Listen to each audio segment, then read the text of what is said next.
Lovely. Okay, right. So I guess the first thing we should talk about is what is iron-on versus things like vinyl. So the difference between iron-on and vinyl is that your iron-on is heat applicated onto your base material. So it actually like fuses into the material once heat is applied. And there are so many different types of iron-on these days. Like the Cricut range is crazy and so many different ones. So I'm going to show you a few different iron-ons you can get. So this is like a foil iron-on, very shiny. And it has that lovely foil effect. So this is an iron-on that you can get, and we're going to talk a little bit about the different types of iron-ons and the rules of the different materials, because that's quite an important one. And I made this bag with this foil iron-on because it's got a really lovely like shiny effect. And the holographic iron-ons are very similar. They will also give off this sort of similar effect, and they're very smooth, very, very smooth. Then we have my absolute favorite iron-on in the whole world, which is glitter iron-on. I love it so much. I've got so many different colors. And I'll show you a little bit what it looks like, because you probably wouldn't imagine. But so this side is matte, completely matte. And then this side is shiny, but it's like, this is actually your backing. So when you go to cut on your machine, you would face this shiny side down and have the matte side showing, because this is actually the back of your iron-on material. So it will cut into the back of your iron-on material. And then when you place it down, you'll have this backing, this shiny side showing. And we'll go into that lots more times today, but just to get that start getting in your head, shiny side always goes down on the matte side always faces up. And the glitter is lovely because it doesn't come off. I'll show you, this is what I'm going to be doing today with you guys. So the top is the glitter. It's so sparkly, and it doesn't come off at all. It's like completely stuck onto that like onto its iron-on sheet. We're going to be doing 3 layers today, because different rules for different techniques. If you're transferring one iron-on, or like 3, there are different rules. So we're going to be doing 3 so I can show you, because I think when you have that knowledge, it's really useful to have. So glitter, my favorite, as I said, and I've got this, you can't really see because it's a black glitter. The black glitter is my absolute favorite. It's so beautiful, and I'm trying to like catch it on the light so you can see it sparkle, but yeah, it's really beautiful to use the glitter iron-ons. They're my absolute favorite. And then you've got the everyday iron-ons, and these are like the regular iron-ons that you're probably going to use like more than others, I guess, because there's like so many different colors that you can get. And this is just sort of like a regular like matte iron-on. And again, like before, as I said, the shiny side is the back of the iron-on. So when there's this matte side, and then there's the super shiny side, that's your backing. So when you place it onto the mat, you would place this shiny side down with the matte side facing upwards, and it will cut onto your matte side, because this is the part that's actually going to stick down onto your fabric. But like I said, we will go through this so many times. And also, you're going to hear me say mirror on all the time, mirror on, mirror on. And that's in Design Space, and I'll show you the mirror on.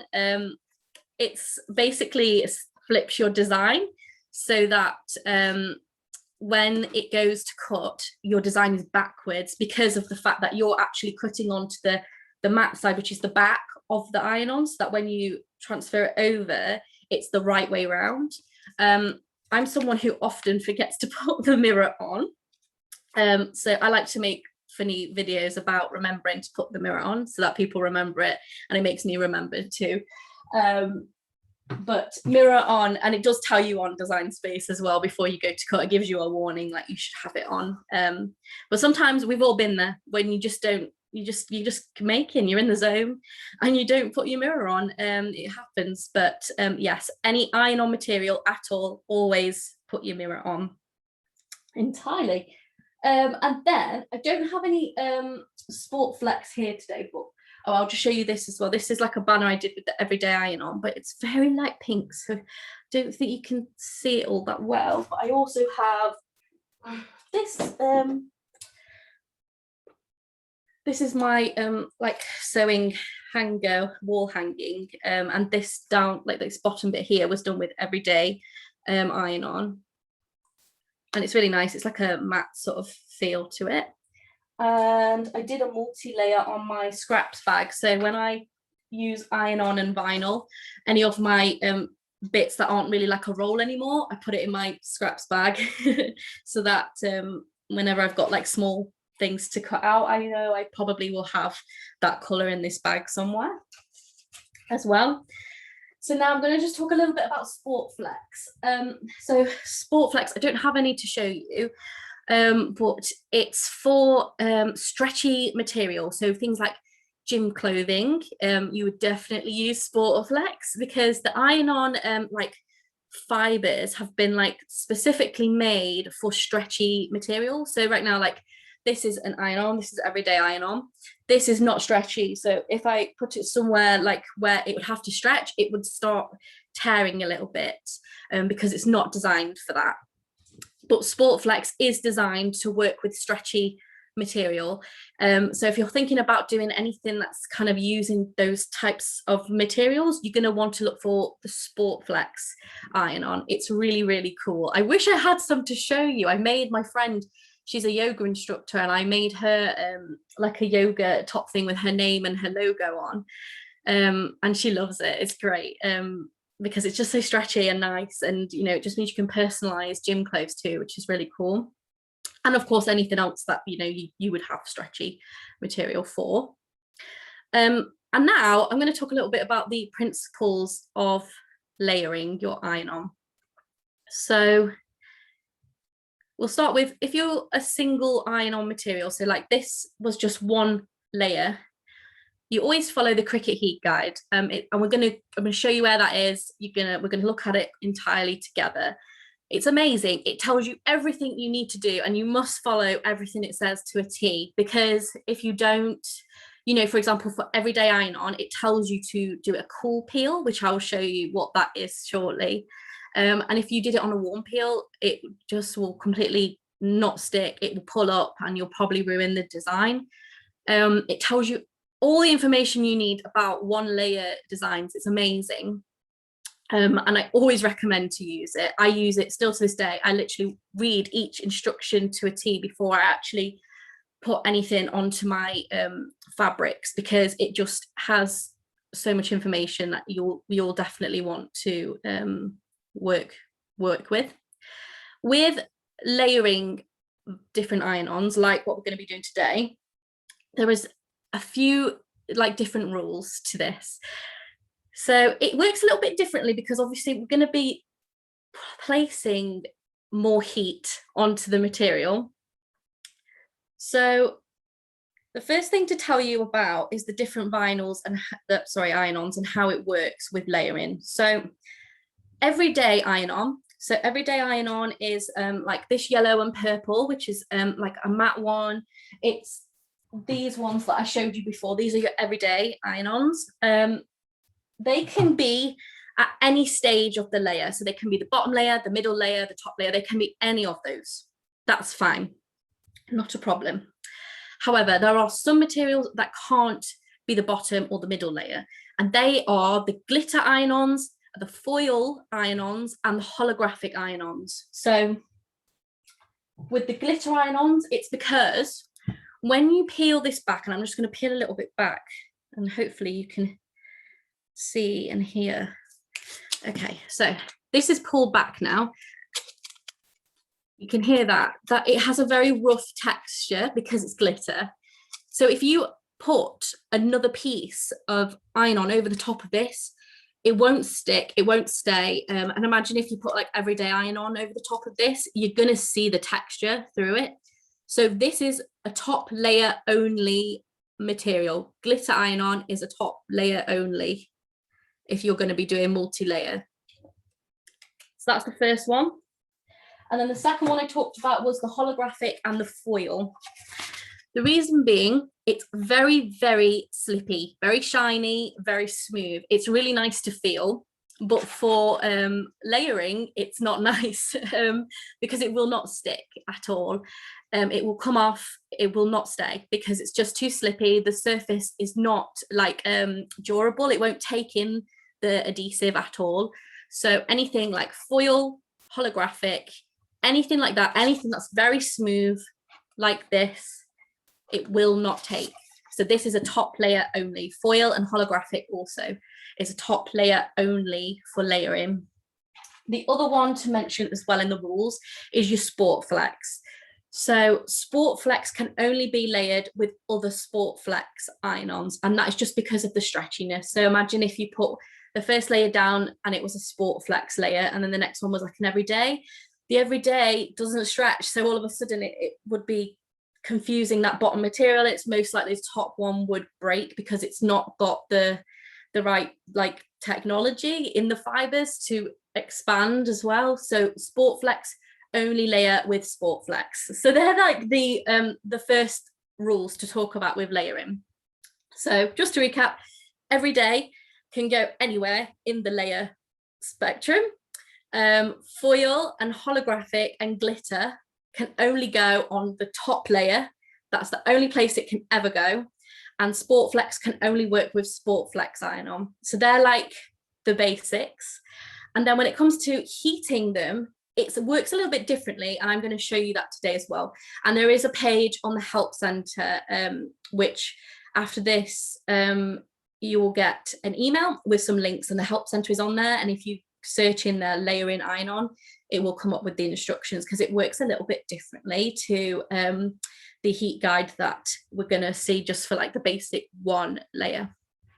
So firstly, we're going to make the project in Design Space. So I'm going to share my screen and I'm going to go through making a project together. So here's your canvas. So if you're looking at your canvas on a tablet, you'll know it looks a little bit different. All the buttons are at the bottom.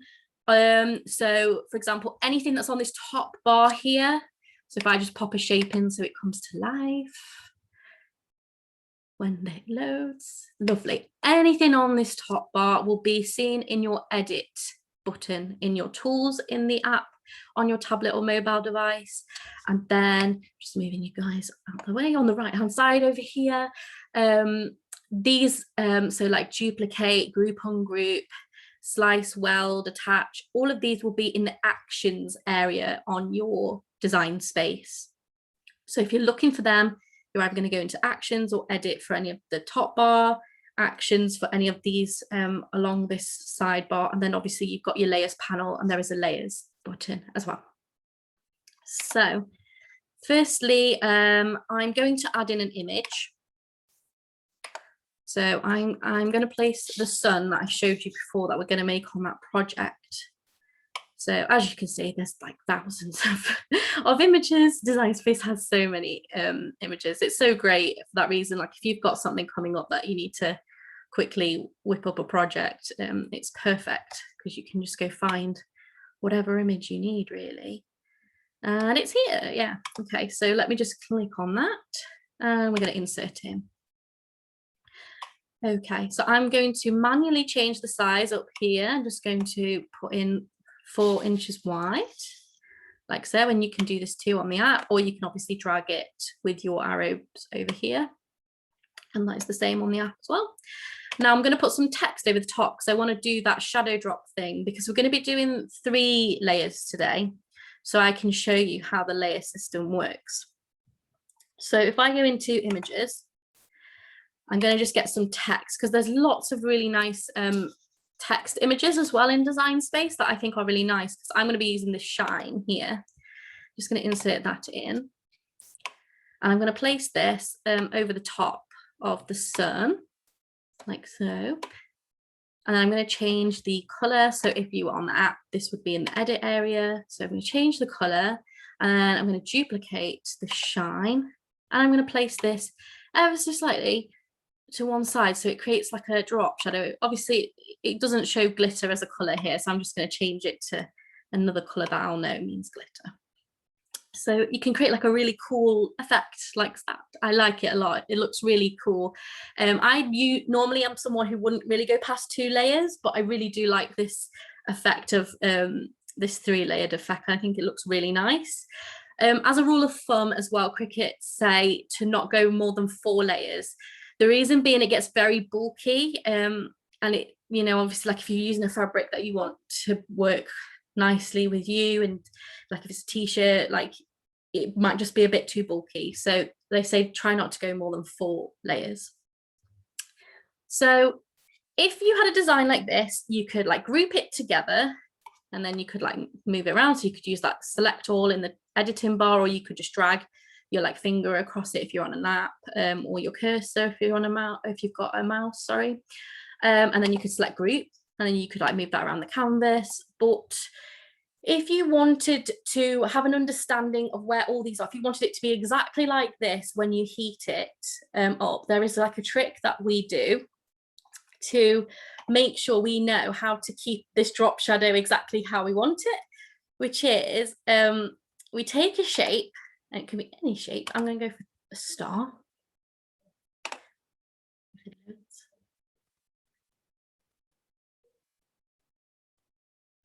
This is when it doesn't want to load. I'll carry on saying what we do. We take a star. Lovely. It's because it's giving me 2.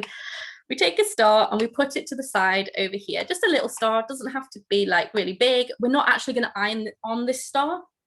It's for your reference. So I'm going to create a star for every color that we have on our project. So you know, this one can be my gold one. I'm just going to duplicate that star again, and I'm going to do a purple one, and then duplicate again, and I'll do my sunshine yellow one as well. Now I'm going to select all 3 of those stars from my layers panel, like so. So they're now all highlighted, and there's a really cool tool in your edit bar called align. So if I click align and go to center, it's pop them all together, and they're now actually one underneath the other. So that just is really good for us today, because we are going to use those as our reference point for when we iron on, so that we get it perfectly over the top of each text layer, so that it's perfectly as we see it now. So to make sure that happens, each color star needs to be with the color layer, if that makes sense. So the gold star needs to be attached to the gold shine, because the attach tool for the machine tells the machine the exact distance we want between shapes. So if you're ever making something where you want the machine to know, like you're like, I want it to cut exactly how I see it on my canvas, I want that exact distance between the star and the shine, you would use the attach tool on those layers, so that the machine knows they are attached, they are exactly as you see them, or else the software will just automatically shove them to the left hand side of your mat, and they won't have that distance that you want. So the first thing we're going to do is we're going to attach the gold star with the shine. So I've clicked them both in my layers panel and clicked the attach tool. So those 2 are now attached together. So if I just move them around for a second, you can see they're completely attached. I'm just going to undo so it goes back to where I had them. Then we will do the purple layer. So again, we attach them together, and then we will do the sun, and we will attach them together. And now obviously it's changed the way it looks, but that's okay. It doesn't matter really at this point, because we're going to be sending it all to cut. Okay, so that's how you would, if you were wanting something to be like specifically stay together for when you iron on, and you know you want it to stay like that so you could iron it on perfectly. That's a really like cute, cool little trick. Or obviously you could just cut them out and try and put it together yourself. Either way is totally fine. So we're going to cut it out now, but I'm going to go into my projects, because I've already cut out 2 of the layers just to save you guys time, so you don't have to watch me cut out all 3 and weed all 3. But just because obviously like with the distance, it might be a bit different to what I've done here.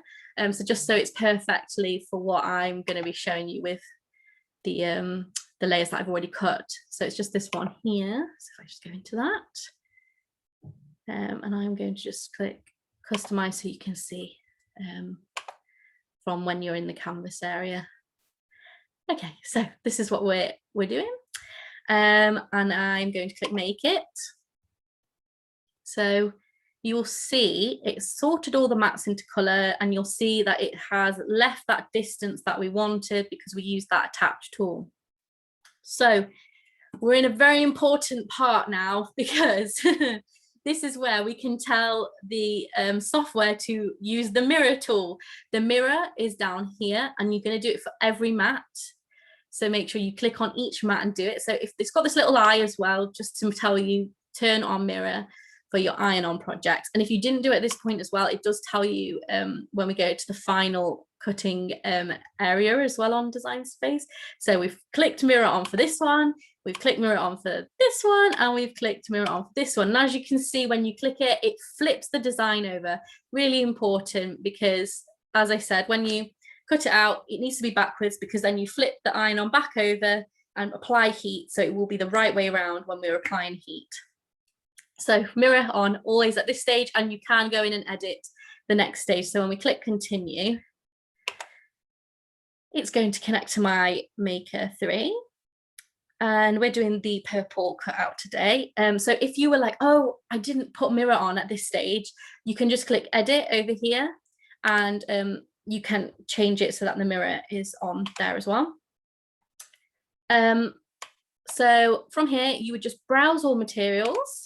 And if we just go down to the iron-on section, I'll just show you how many different iron-ons there are. So there's loads and different ones that you can use. And Cricut have given us settings for each different one to make sure we get the best cuts with the material that we're using. So I'm using everyday iron-on for my purple, and it's really important for each layer to select the iron-on that you're using, because, for example, glitter iron-on needs more pressure than an everyday iron-on because it's thicker and it has that extra like glitter texture to it. So just really make sure that you go back in and change the base material each time you go to cut. So it's telling us to start going to make it, because it's telling us to load the blade in clamp B, and that we can load our mat when we're ready. So I'm just going to stop sharing my screen for a second, and I'm going to turn to my overhead camera so you can watch me do that. Perfect. Okay, so this is what we're creating today. I'm just going to pop that down here for a second. So I've pre-cut a little piece, and if you are new to putting iron-on onto your cutting mat, I recommend doing that. It can be quite hard to put the full material onto your cutting mat, but if you do try it, just, my one is like not flat in any way, but start at the top where you have a flat line, and then just sort of like work your way down. And there's this amazing tool called the brayer, which is this. Now, if you are a fabric maker, this is what you need in your life. It's amazing. It gets rid of, like, even with vinyl or iron-on, when you've placed this down, you might be like, oh, there's some air bubbles, there's some creases. This is going to get that out, and I'm going to use it today as well on the piece that I have. If you're planning on using fabric to cut out on your machine as well, the brayer you must get, because when you put it down, it can be really difficult to get it straight and no wrinkles, and the brayer will sort all that out as you roll it across. It's really great. I use it like all the time now with every material, actually, because it just helps prolong the life of your mat as well, which I'll show you now. So we're going to remove this protective sheet and place that somewhere fibre free, because you don't want to get any fibres on that protective sheet, because obviously, you know, you want to keep the life of your cutting mat, you want to prolong that. So remember what I said before about placing your material down onto the mat. So this is the shiny side, this is the matte side. You can see this side does not have that shine. This is your back. So we want the matte side facing up, shiny side down. So I'm going to pop this into the left hand side, like so. And if your mat is losing its stickiness a little bit, the brayer is great for that too, because it's just going to really stick it down. It really does help if you're kind of near the end of your mat's life. It does help keep it all down. For anything, I use it with everything, cardstock, vinyl, whatever it is, the brayer comes out. So now this is ready to go. So I'm just going to move my camera around so you can see my machine. There we go.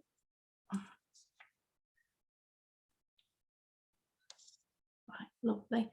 So the arrow is flashing to say we can load our mat. So I'm just going to pop it in between these two ridges, just make sure it's nice and straight. Click the arrow. It's going to feed it in, and then I'm just going to press go, and it's going to start cutting out. So at this point, does anyone have any questions about sort of what we've just gone through in the stages with like design space and applying the iron-ons to the mat? Just pop it in the comments if you do. I can answer that for you. So once this is done cutting, we are going to weed it. And like I said, I've already weeded 2 of my layers, which are here, just so that you guys don't have to watch me weed all these different layers.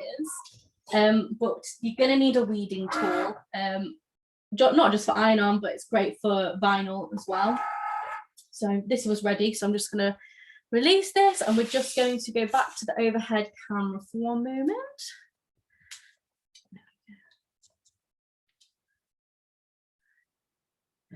And my machine doesn't suck the mat all the way through the back. Is that right? Yes. Okay. So the machine will probably only do that if you were creating a really big design.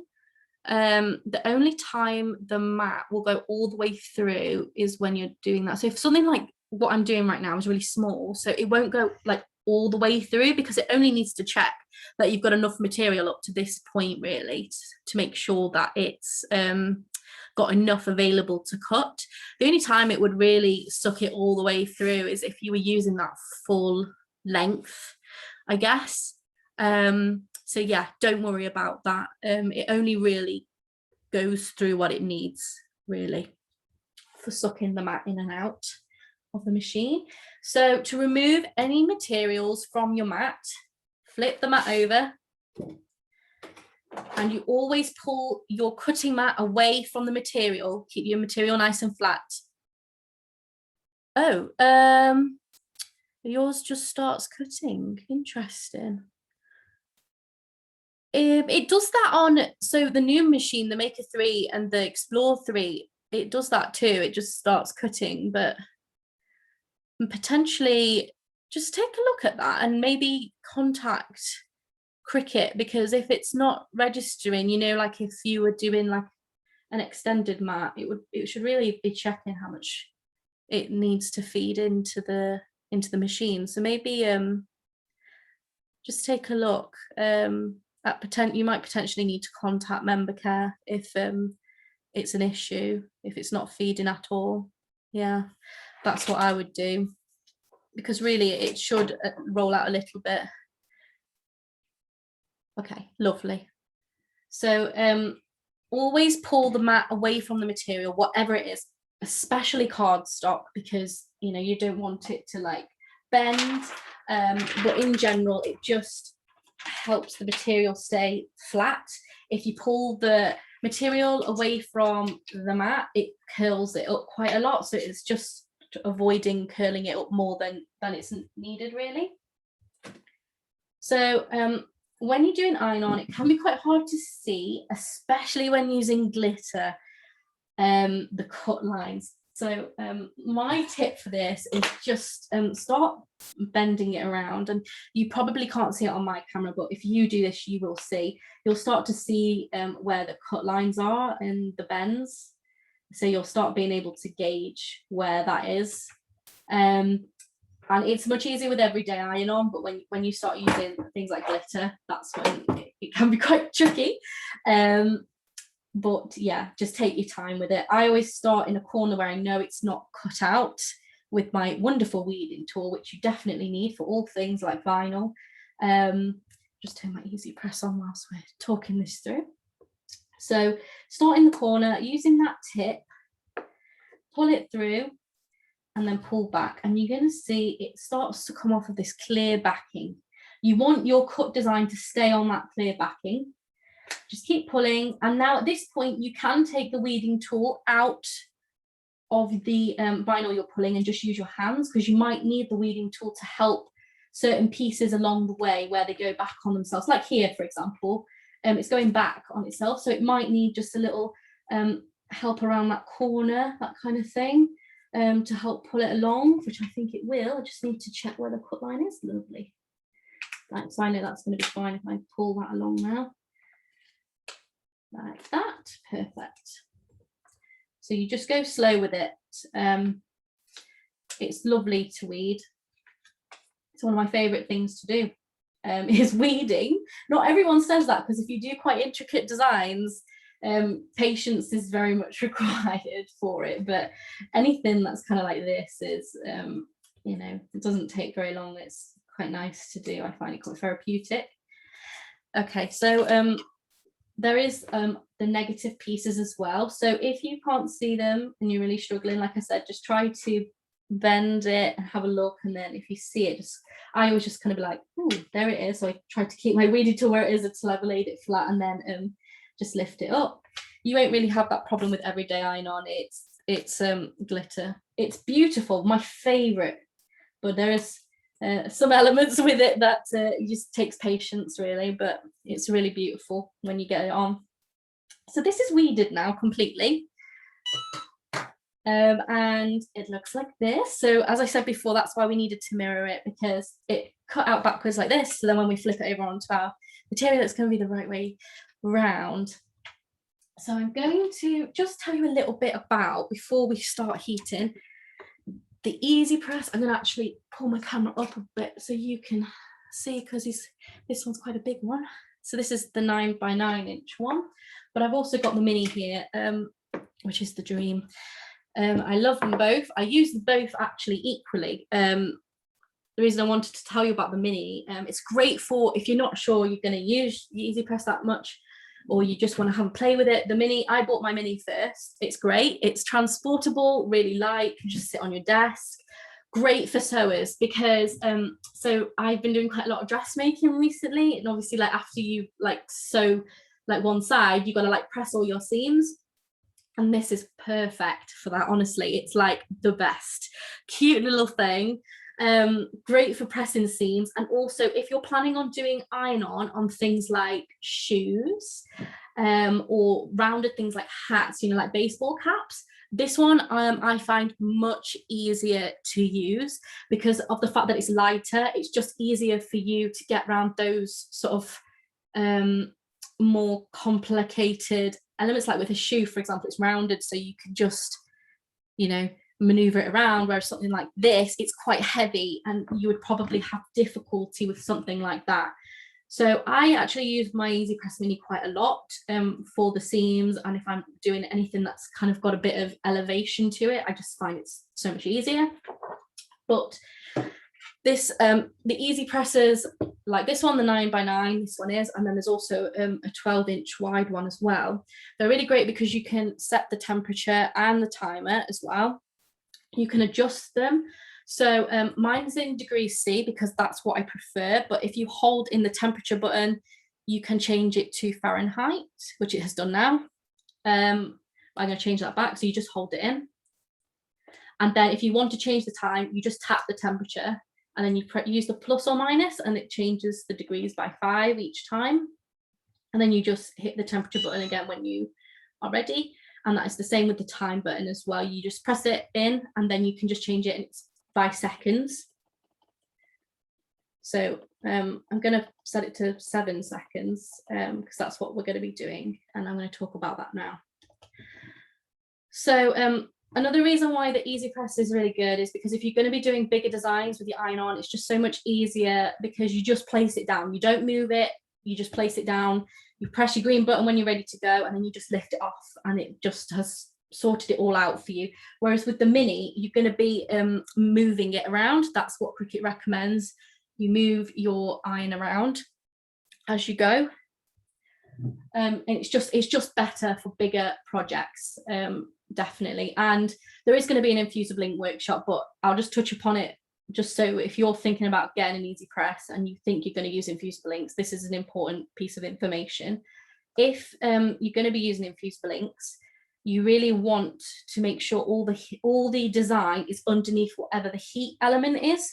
So like you would want, so this is a 9x9. So whenever I do an infusible ink, I make sure it could fit under the 9x9, because you don't want to be pressing the infusible ink down twice. It doesn't work that way. You just want to do it once for the best results, because it just basically applies the heat and then applies the ink, it transfers it through in one go.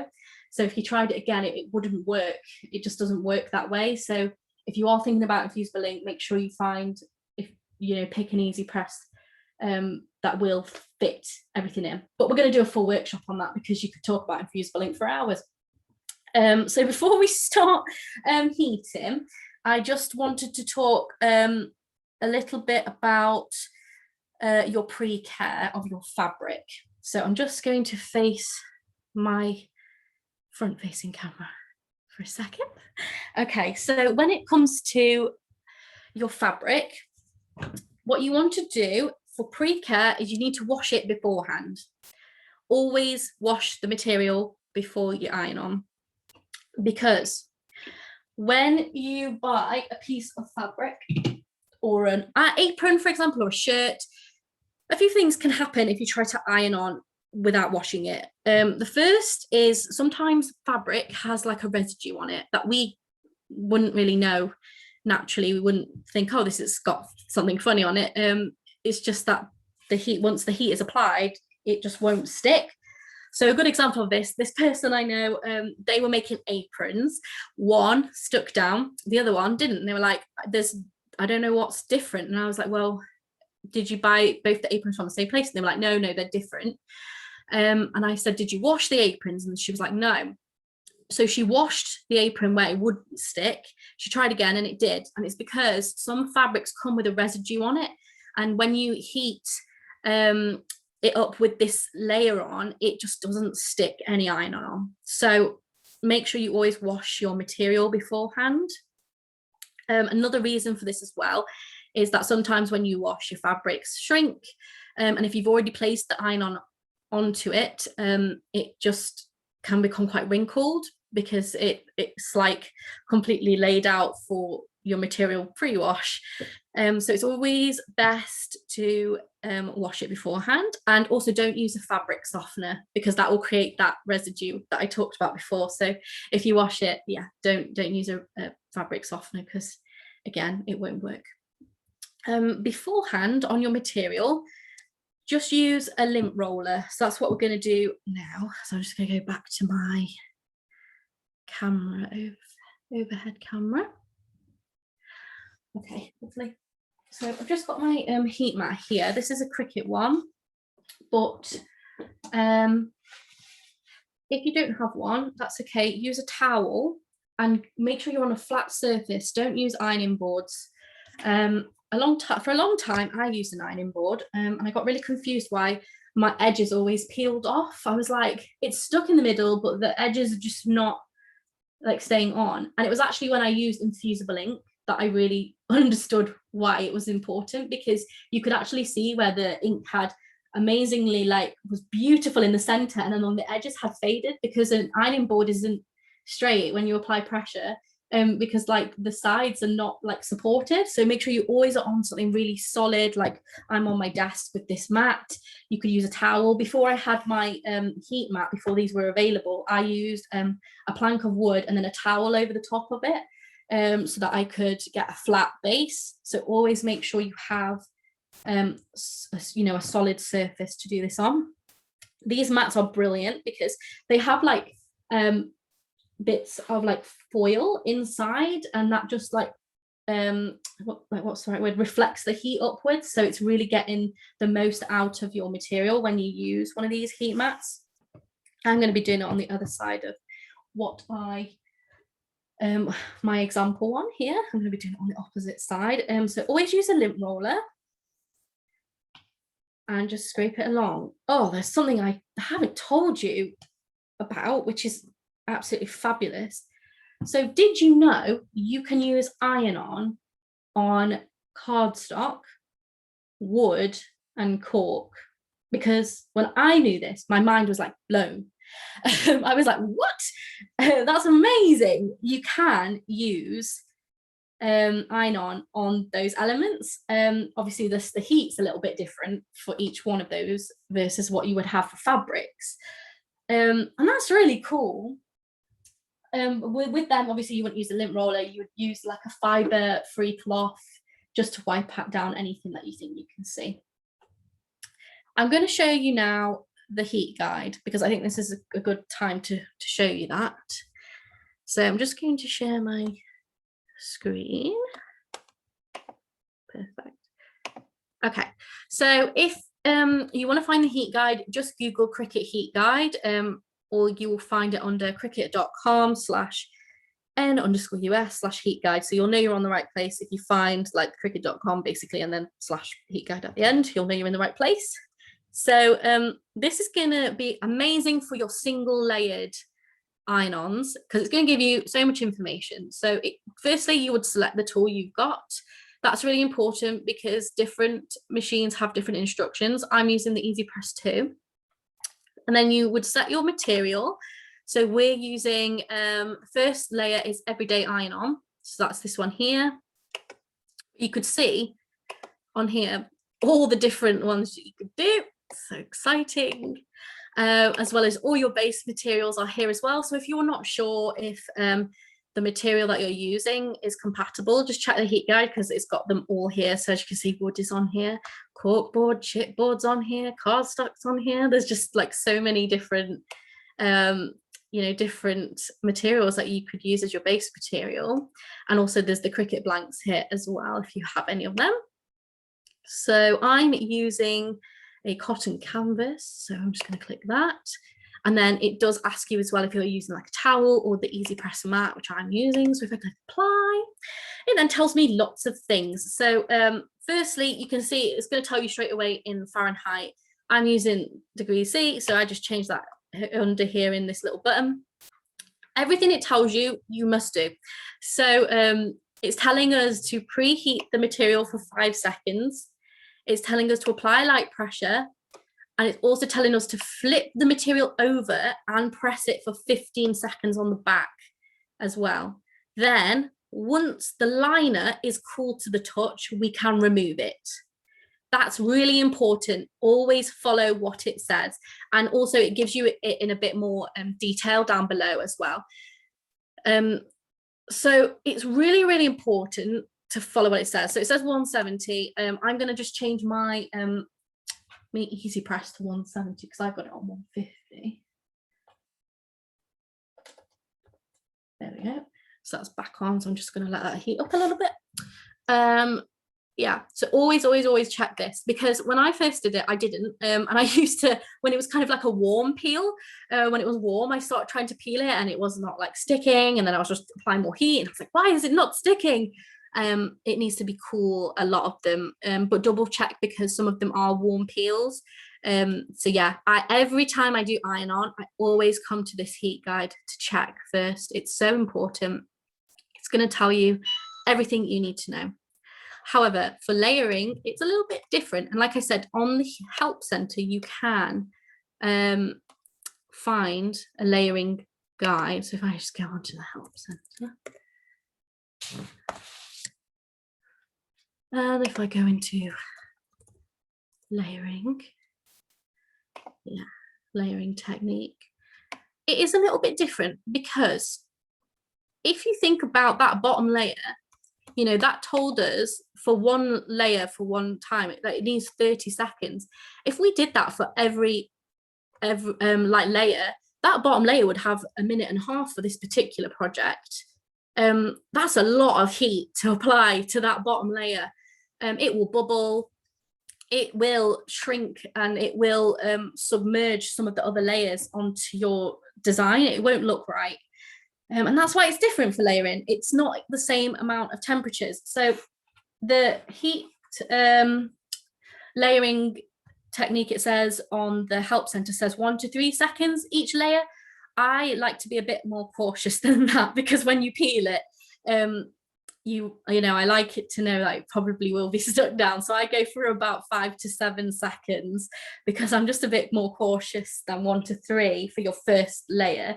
So regardless of whether you're layering or you're first or you're doing layering like what we are today, always preheat your material. So you do it for 5 seconds. I'm just going to take that out. The cable is in the way. There we go. So just 1, 2, 3, 4, 5. Always want to preheat it. It just gives the iron on like a head start when we place it down. So we're going to place down this sun, and remember we have this little dot so that we can like connect everything together as we saw, but we don't want that to be heated during our heat in a moment. So what I'm going to do, I'm going to just take a little piece of backing from another one of my iron-ons that's not got any iron on it, just one piece of the backing, like so.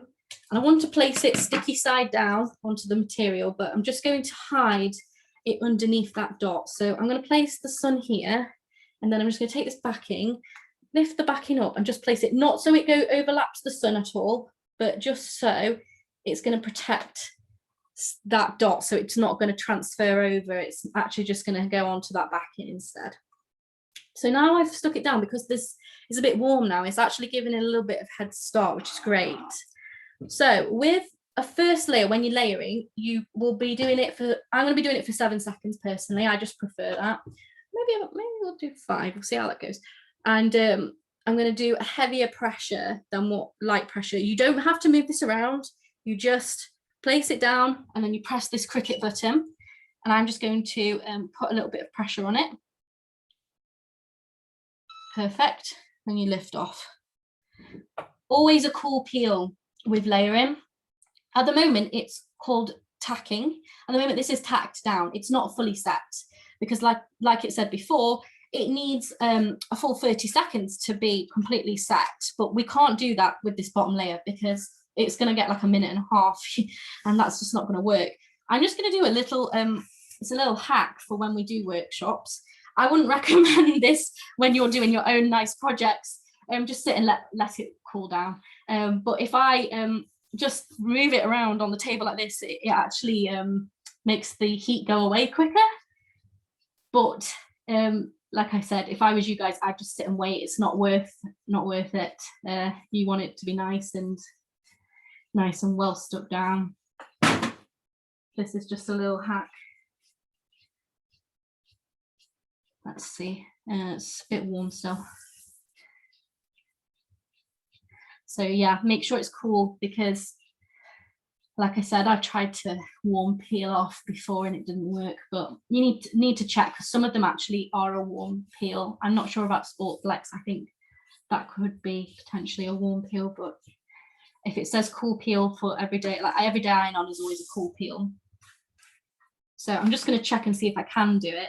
If you start peeling and it starts to lift up, don't worry, just stick it back down and just wait for it to be cooler. But this is coming up nicely.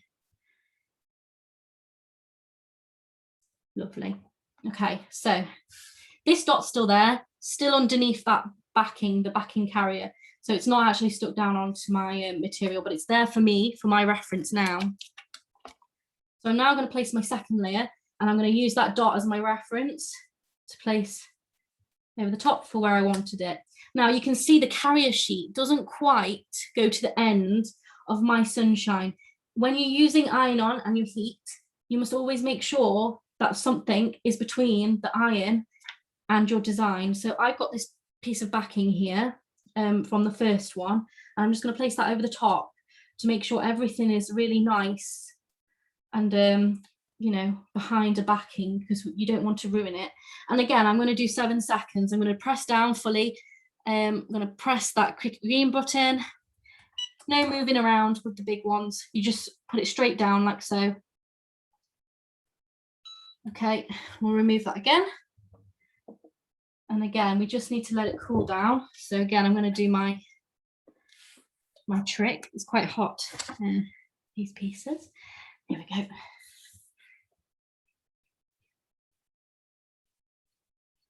So it looks really nice. Like, this is what it's going to look like. And I do quite like the layering technique. So it's just good to know. Like I said, if you're doing one layer, just follow what the heat guide says. And if you're thinking about layering and you can't remember quite what I did, check this video out, or go onto that help center and it will tell you these instructions that we're doing right now, so that you guys can do it as well. If you're not using an easy press and you want to use an iron, totally fine. Use the cotton setting and make sure that the oh gosh, what's the right word? Make sure that the steam, that's what I'm looking for, the steam setting is off as well, because you really don't want that in. I personally think if you're going to be doing a lot of iron-ons, you need to invest in an easy press, because with an iron, the heat comes from the center and it works its way outwards. So the very edges are actually not like got as much heat as, I'm just going to zoom in a bit more so you can see that. Lovely.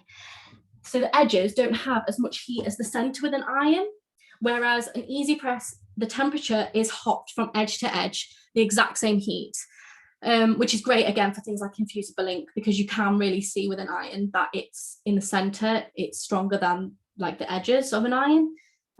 Whereas easy press every time, and that'll be the same for your iron on as well, because it's always going to be hotter in the center. Obviously you can move it around, but with some materials, moving it around doesn't it doesn't like it. Like wood is one where it doesn't quite like it. The glue might kind of shift a little bit as you move it around. So I actually think getting an easy press is like the best thing if you're going to be doing quite a lot of iron on. And like I said, you can always just invest in the mini first if you're not sure. This is we'll give it a go. It's a little bit warm. We'll see what happens. So I'm just gonna keep that backing down on that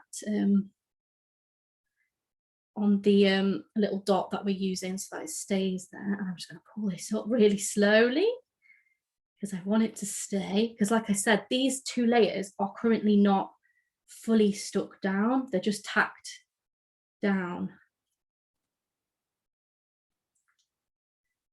Just go slow. They are going to stay, which is great.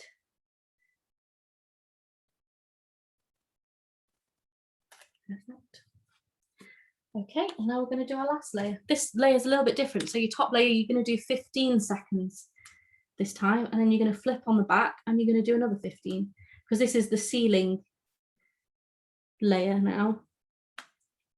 So in total, it will have had a little bit more than what the heat guide recommends, but it won't be to the point where your material has suffered in any way. And like I said, again, there's like an area here that's not got any backing, it's exposed. So I'm just going to take that first layer, the sunshine layer, because it's quite a big piece of backing, just stick that over the top to make sure it's all nice and covered.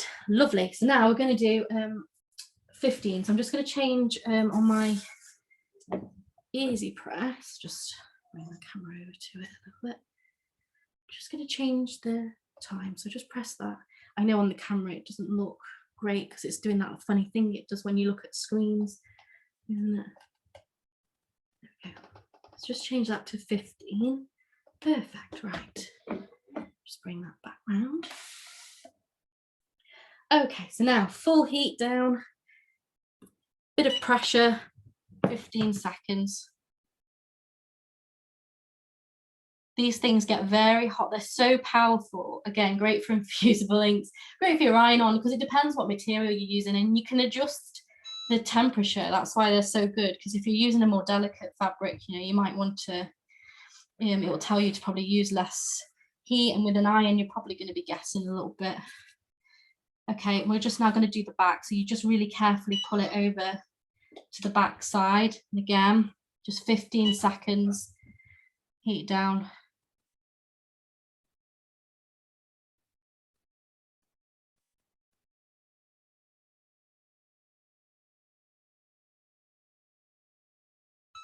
Gives you a nice little beat. I'm going to turn that off now so it doesn't get too hot, because it's got very hot in this room now.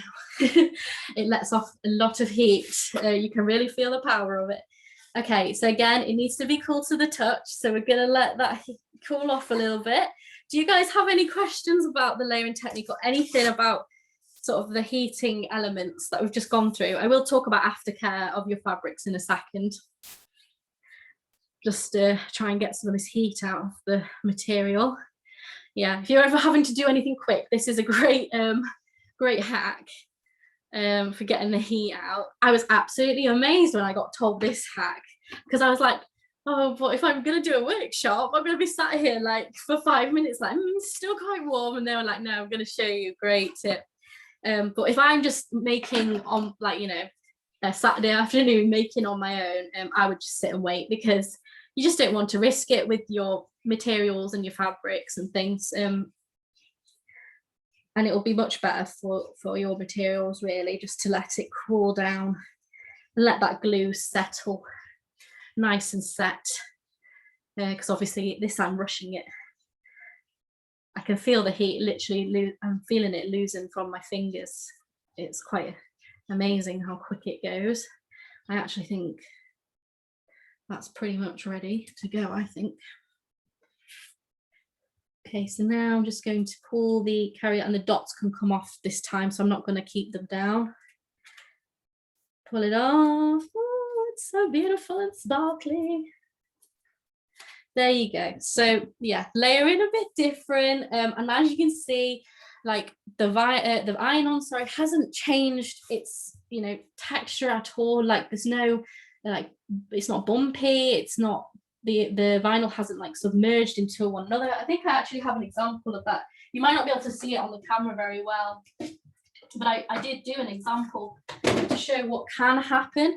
I don't know if you can see it very clearly when I followed the heat guide to a T of what you would do. And you can't see, but basically you can actually see the carrier sheet. It actually submerged into the vinyl, and there's like a square around this R, and it doesn't look very pretty. So yeah, with layering, you've just got to be mindful of those bottom layers, because they only need a certain amount of heat. But yes, doesn't it look great? And now I've got it on both sides, which is great. So whichever way around I carry this bag, it's always gonna have a nice shiny element on it. But yes, 3 layers, how exciting. It's great. I think it looks really pretty with the 2 sort of shadow dropping. We're going to talk about aftercare for your fabrics. This is really, really important now. So you need to leave this design now for at least 24 hours for the glue to fully set. That's really important, because right now it's still in that, like, it's stuck enough for me to have pulled the carrier sheet away, but it's still, you know, cooling down. It's still taking its time. It's going to be setting. Then what you need to do is wash your material after you've set it. So when you do this, turn your fabrics inside out. Whatever it is, turn it inside out. Don't wash it like this. It's just going to protect the iron-on.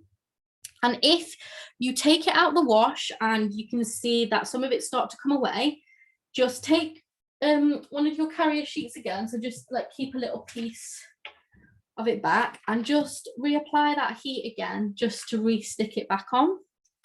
If that does happen to you, avoid putting it in the tumble dryer. Now, I have put t-shirts in the tumble dryer and they have survived, but just sort of as a rule of thumb, really, try to avoid the tumble dryer and let it dry naturally.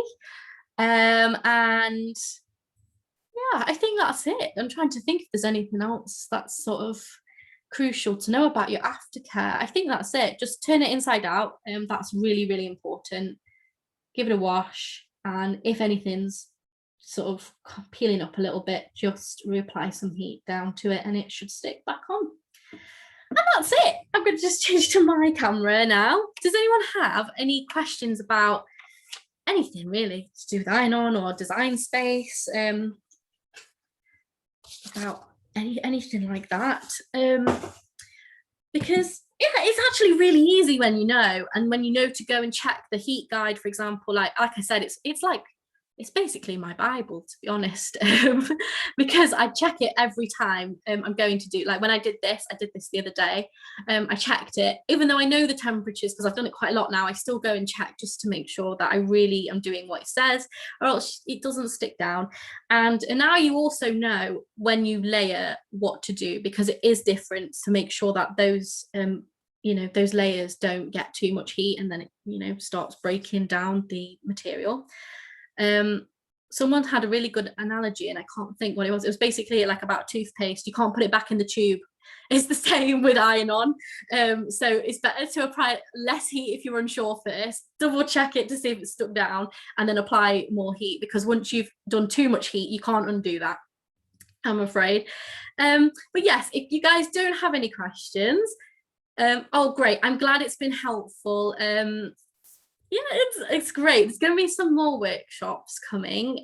So we're going to have an email after this, and it's going to have some really useful links. It's going to have the YouTube link if you want to go check out them. It's going to have the help center, which is always very useful. I always head to the help center for any issues that I've got. It just provides so much information. And also there's going to be a questionnaire on it too. So if you would like to fill that out, you will be put onto a list for any other workshops that are coming up. So like I said, I know that there's going to be an Infusive Link one, because we're just in the process of finishing that off.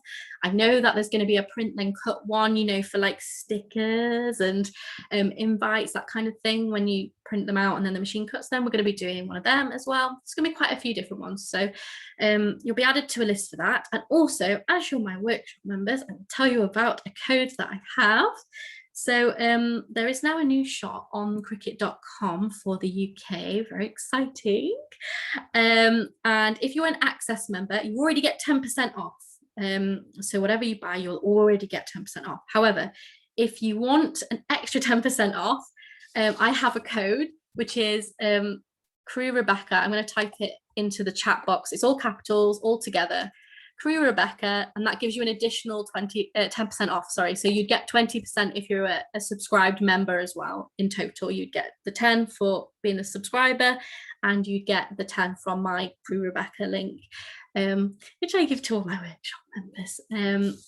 So yeah, because that's nice, isn't it, to get a bit of discount off of all those nice products that you can buy. I'm literally always on that shop. My cart is like so full at the moment, it's unreal, of all the things that I would like to buy. But yeah, so I hope you guys have a really lovely weekend. If you've got any messages at all, please feel free to message me as well on Instagram. I'm Rebecca Marie Creative on there. I'm just going to pop that into the Cricut. Do you know what? I'll get you the link now of the shop. It's just the Cricut.com shop. I'm just going to get you the link. I'll pop it into the comments now. It thinks I'm in the US. No, I'm not. There we go. Right, going to give you this link because it's very exciting that they have a shop now. Here we go. Right, I'm going to drop that into the link. It's basically cricut.com/en_gb/shop, but I've popped it into the link. Yeah, that's Cricut UK's new shop. It's really good.